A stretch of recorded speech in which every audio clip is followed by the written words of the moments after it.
যেমন একদিকে সংগঠিত করা হয়েছে। জুলাইয়ের প্রথম দিন থেকেই যাত্রা শুরু করল বৈষম্য বিরোধী ছাত্র আন্দোলনের নতুন কমিটি।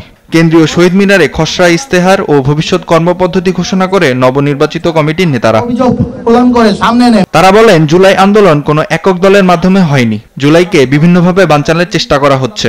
এই দেশের জনগণের ঐতিহাসিক যে অর্জন রয়েছে জুলাইয়ের মধ্য দিয়ে, সেটা আত্মসাৎ করে দেওয়ার দীর্ঘদিনের আত্মসাৎ করে ফেলার যে চেষ্টা, চলমান রয়েছে। অবিলম্বে জুলাই ঘোষণাপত্র জারি করে বর্তমান সরকারের কার্যক্রমকে ক্রান্তিকালীন কর্মকাণ্ড হিসেবেও ঘোষণা দিতে হবে। মৌলিক সংস্কারে শুধু রাজনৈতিক দল নয়, জনগণের মতামত নেওয়ারও দাবিও জানান নেতারা।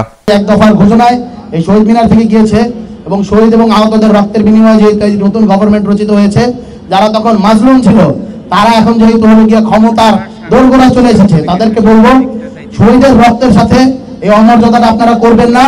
এদিকে ফ্যাসিবাদমুক্ত গণমাধ্যম, গণহত্যাকারী শেখ হাসিনার বিচার এবং জুলাই সনদ ও ঘোষণাপত্র বাস্তবায়নের দাবিতে জাতীয় প্রেস ক্লাব থেকে শাহবাগ পর্যন্ত মার্চ ফর জুলাই রিভাইভস কর্মসূচি পালন করছে জুলাই ঐক্য। এ সময় জুলাই বিপ্লবকে সাংবিধানিক স্বীকৃতি, গণতন্ত্র, নাগরিক অধিকার এবং মুক্ত গণমাধ্যম প্রতিষ্ঠায় জনগণের সক্রিয় অংশগ্রহণের নিশ্চিতের দাবিও জানান তারা। জুলাই ঘোষণাপত্রের নামে যদি একটা নামকাওয়াস্তে ঘোষণা দিয়ে ছেলে মেলানোর চেষ্টা করা হয়, এই ধরনের তামাশা ছাত্র জনতা মেনে নেবেন না।